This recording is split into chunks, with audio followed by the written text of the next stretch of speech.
एक भिखारी किसी किसान के घर भीख मांगने गया। किसान की स्त्री घर पर ही थी। उसने चने की रोटी बना रखी थी।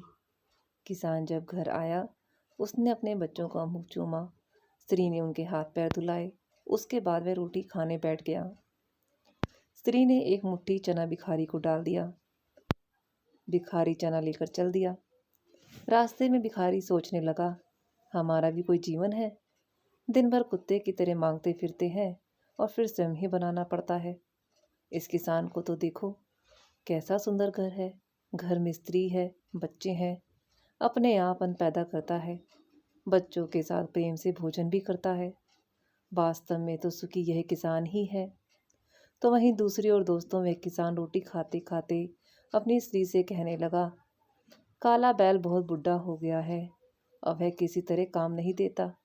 अगर कहीं से कुछ रुपयों का इंतजाम हो जाए तो इस साल का काम चल जाए। महाजन के पास जाऊंगा, वह ब्याज पर दे देगा। भोजन करने के बाद किसान महाजन के पास चला गया। बहुत देर चिरोरी बनती करने पर 1 रुपये सैकड़ा सूद पर साधु ने रुपए देना स्वीकार कर लिया। एक लोहे की तिजोरी में से महाजन ने एक थैली निकाली और गिनकर रुपए किसान को दे दिए।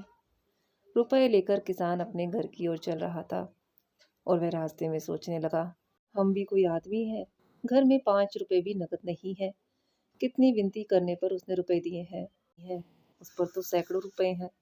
वास्तव में सुखी तो माधोराम ही है। दोस्तों, माधोराम की छोटी सी दुकान थी। वह एक बड़ी दुकान से कपड़ा लेकर आता था और उसे बेचा करता था। दूसरे दिन माधोराम कपड़ा लेने गया। वह सेठ श्याम की दुकान से कपड़ा लेता था।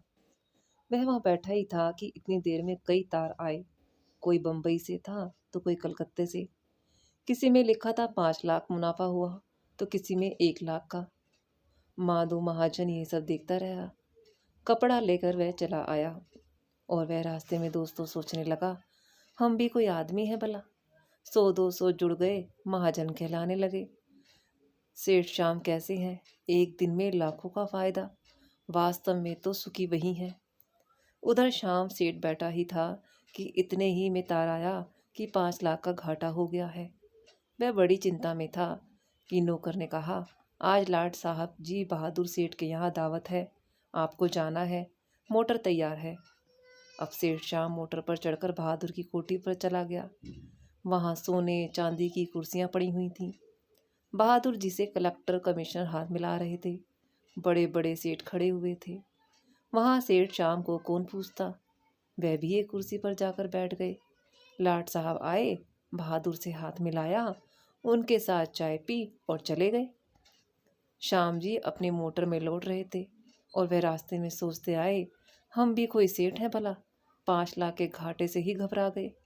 बहादुर का देखो कैसा ठाठ है। लाट साहब उनसे तो हाथ मिलाते हैं।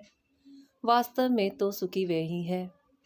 अब इधर लाट साहब के चले जाने पर बहादुर के सिर में दर्द हो गया।